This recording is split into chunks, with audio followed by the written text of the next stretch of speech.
Готови ли сте за пълнолунието, което предстои на 5 ноември, мили приятели?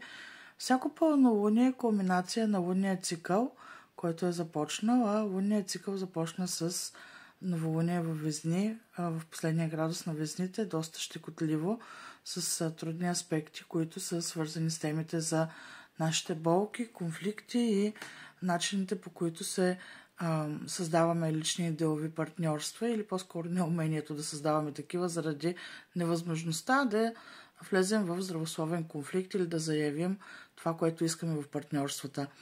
Тук и сега пълнолунието на пръв поглед изглежда много мило, няма трудни аспекти. Луната в Телец е в силата си.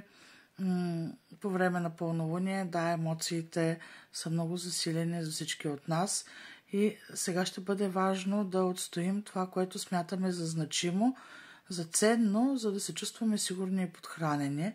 Това е Телец. Да, но Слънцето е в щекотливия Скорпион, а Скорпион е знакът на голямата трансформация, така че това пълнолуние ще доведе до личностни трансформации. Венера, която управлява Луната в Телец, в последните градуси на Везни, в точката на новолунието, или това е много ясна подсказка, че темите в този лунен цикъл, които са свързани с нашите болки и травми, ще продължат да са активни, защото Венера е в опозиция с Хирон.